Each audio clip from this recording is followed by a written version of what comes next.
And in the first, it says attachment in the first year of life, when the brain circuits for attachments are still setting up, is different than attachment in the third and fourth year of life, when the system is going, so to speak. That is to stress a developmental system while it is organizing in the first year will have a much more negative impact in response to the same stressor than if you did when the child was 4. And basically, she's using this quotation to justify her own idea, or Bowlby's idea, of a critical period in the first 3 or 4 years. In fact, the person that cited Shaw is quoted in her own paper in this journal as the American Bowlby.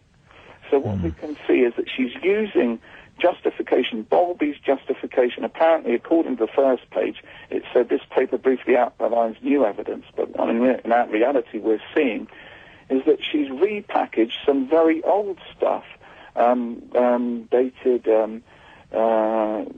dated stuff on child development in a different way, basically. This guy, who she's quoted there, Shaw, is known as the American Bowlby, and therefore we can see that her guidelines and her justification are based on the discredited theory of maternal deprivation. If we go down even further, the only other extract is from another guy from her special edition, Shruth.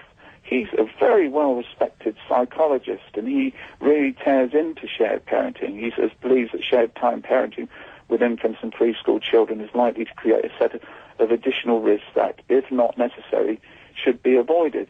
You are simply making the infant's job harder. The infant's job is to try to organize their behavior to make the world to be a predictable and understandable place where they can get their needs met and won't be too stressed, so on and so forth.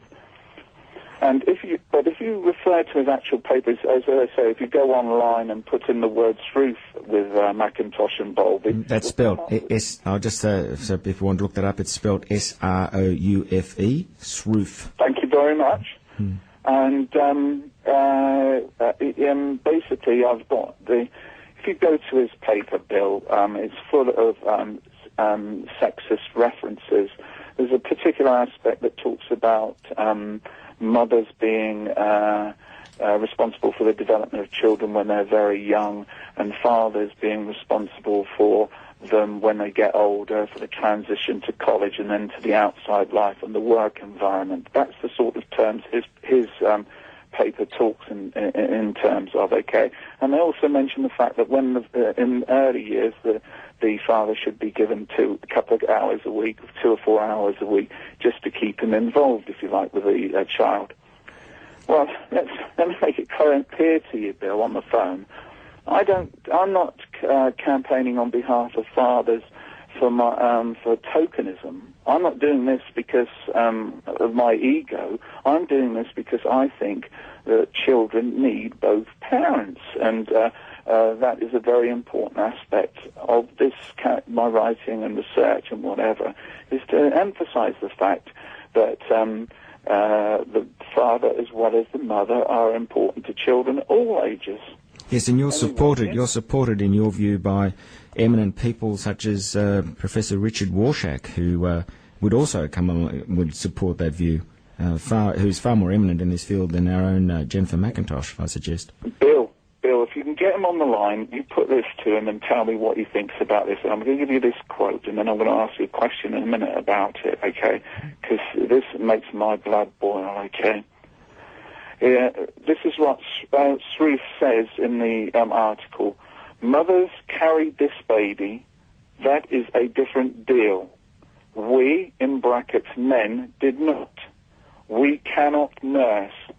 It is a different deal. Well, Bill, I'm sorry. I am a bit of a wimp. You can probably tell over the phone in the interview that I'm a bit of a wimp. And I understand, all right? The Australian rugby team is as hard as nails, and their cricket team is even harder.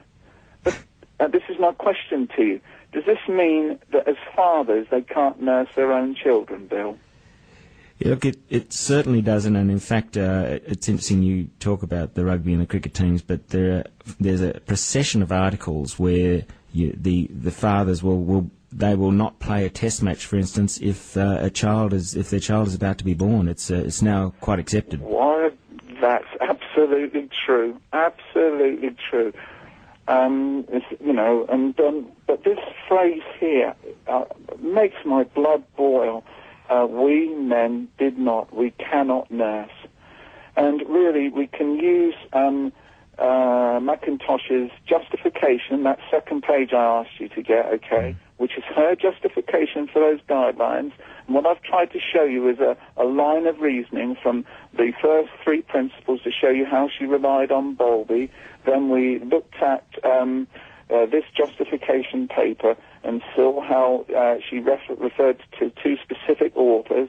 One author cites back to Bowlby as a discredited theory, and the second author that she refers to, this Ruth guy, says that men can't nurse. So her ultimately was saying that these guidelines and her theory of child development is based on now a discredited theory, and I would go further, it's discredited, and it's a sexist theory. I said at the beginning that I wanted to just bring you up to date with current research. I've been online and I've looked up a video on the current research, with the real way that the actually see things. And there's a video here. It's one that I tried to get the copyright on, but they wouldn't give me the copyright. So it's not on my channel. It's not one of my videos. It's somebody else's. It's called The Father of Modern Child Psychiatry on Gene-Environment Interactions. Gene is G-E-N-E, Bill, okay? Gene-Environment Interactions. And believe it or not, it's by Professor Sir Michael Rutter, okay? And he was appearing as a guest speaker at a conference in Heidelberg in Germany in November 2011, okay? Yes. And basically, what he says is that the questionnaire, and I mention this because it's relevant, because the questionnaire says, it takes a whole village to raise a child. And what I'm really now trying to do is, for your listeners at home, contrast the modern, up-to-date approach to child parenting to that Bowlby idea about that we talked about earlier on. So the questioner says he's exaggerating for effect. He says it takes a whole village to raise a child, and Rutter says it is important to see children are part of families and families are part of the community. He goes on to say one needs to have multiple opportunities of relationships. So it is a good thing, as it is with anything. You don't want to put everything all on one thing. Yes. Challenge and stress is a normal part of life. And in the same way you don't have good physical health, if you don't have contact with germs, you develop good health by being exposed and coping. So it's in the context of that framework which I'm referring to now, which sees the child as this independent individual who, in the shared parenting and overnight care, experiences these stresses in a safe environment, learns to cope with that stress. Because when it comes to the greatest stresses in later life, for example, appearing on a radio program like this, they might be able to cope with it better than I am, okay? Well, Kip, look, I hope we haven't stressed you too much, but unfortunately we're running out of time. If people want to find out some more, I presume if they Google even toddlers need fathers, they can get some more information. Yeah.